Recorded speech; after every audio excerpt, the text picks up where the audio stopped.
up, everybody? I'm so glad to see that you decided to tune in for today's Talk About It Friday video, where we decide to answer some of your questions and see what we have for our discussion and some this or that's and some really fun themes around the season that we are in. So I'm glad that you are here. I hope you stick around for the entire video, and we're going to get right into the questions. So here we go!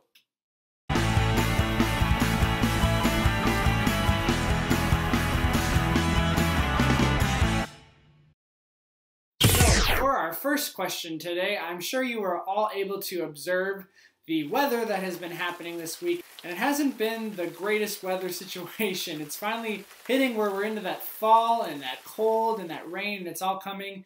And I say that, and it's sunny outside right now where I'm filming this video here this morning, but it hasn't always been that way. So our first question, to go along with what we've experienced this week, is what is your favorite rainy day activity? So typically when you have a rainy day, there are a lot of indoor activities that you can do. And sometimes rainy day activities are kind of like those things that you've been putting off that you just have time to do now that you can't go outside and enjoy the weather. So how I've been spending the past few days is I've finally taken the time to clean up my apartment. Now, you may ask, Wade, that's a really interesting thing to have for your favorite rainy day activity. And yes, I know, it's work.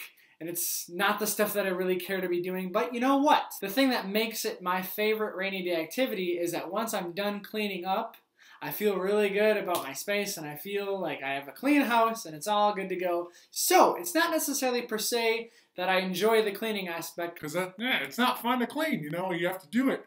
But I do enjoy the way that I feel and the way that my apartment looks after I clean. So I would have to say that my favorite rainy day activity would be to clean, not because of the cleaning though, because cleaning, as we all know, is not fun, but because of the feeling it gives you afterwards. So that is an important lesson for all of you too. When you have your dirty rooms and your parents are asking you to clean it up. It'll make you feel better and it'll make your parents feel better. All right. Okay, this next question is a fun question from one of you, and I love the way it is worded, and it simply is leaf piles, right? I couldn't agree more with you. I love leaf piles, and it is starting to be that time of year where the leaves are going to begin to fall on the ground, and I totally agree with you on this question. Leaf piles are some of the most fun things to do in the fall. You know how last week we talked about pumpkin carving? I would think that after pumpkin carving, in a very close second, would be making a leaf pile. See, right now, as I said that the sun was out in front of me, I also have this massive silver maple tree that just kind of forks out and goes all over the place right in front of my apartment here, in front of my window. And in an alternate universe where I don't want to be the Weird neighbor. I would probably, when this tree decides to shed its leaves and go on the ground, I would probably like go downstairs, rake up the leaves, and make a leaf pile. Now, I'm not going to do that because I don't want to Freak out my neighbors. However, that would be probably one of the most fun things that I would love to do in the fall with this big tree in front of me. I'll throw in a clip here. This was a leaf pile that my brother and I made a while back when I was in high school.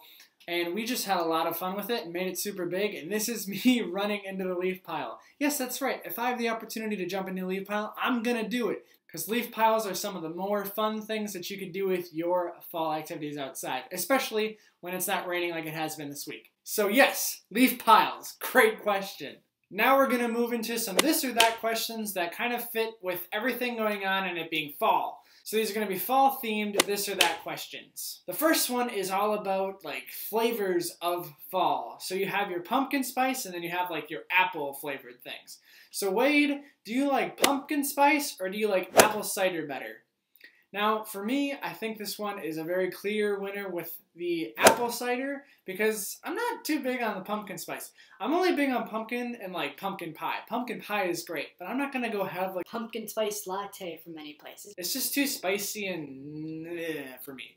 I really like the apple cider side of things. The apple cider has got a nice sweet taste to it, and there's nothing like an apple cider donut.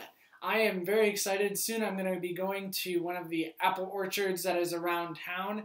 I'm going to be picking up some of those awesome treats. So I'm excited about that and going some apple picking too. But yes, I would definitely have to go with the apple side of things rather than the pumpkin side of things. I'm just not too big on the pumpkin side of things, you know? So that's what I would say for that one. The next one is a fun one as well that kind of fits with the theme of Halloween and it being fall, and it has to do with movies. And so we're going back to the movie theme, and it is, do you like scary movies for Halloween, or do you like the cute, fun Halloween movies? So for me, I am definitely on the scary side.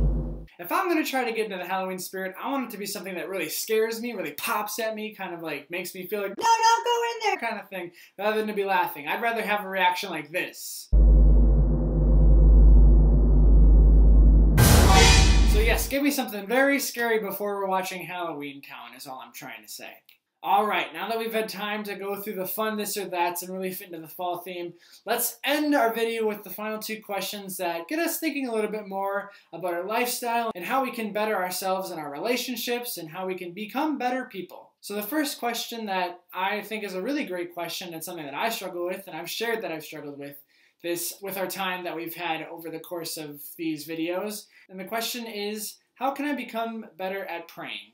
So I think prayer is a really tough thing that a lot of people struggle with in their faith lives and in their relationships, and how to pray publicly and all of these other ways that people pray and how you practice prayer.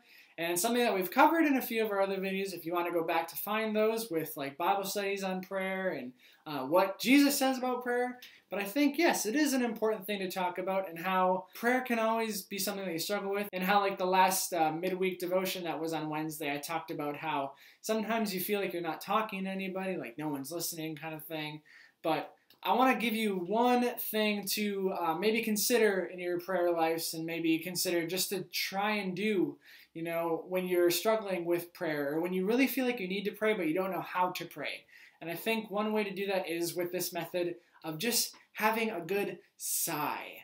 Because I think a lot of times what people struggle with for prayer is they're trying to find the right things to say and the right words to say, when a lot of time God already knows what you're struggling with.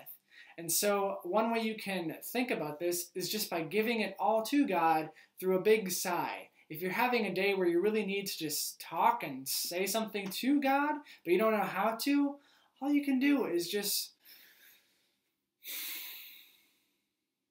That's all it takes. It takes the weight off your shoulders, it gives you time to breathe, and it gives you time to build on that relationship without even having to say a word. And it can really help your body just by getting that oxygen moving and giving yourself a chance to just relax. And then that can help you build that relationship with God. And it helps you become centered again so that you can build on your relationships and build on your faith and continue pressing forward, becoming better in your prayer life, just with a simple sigh.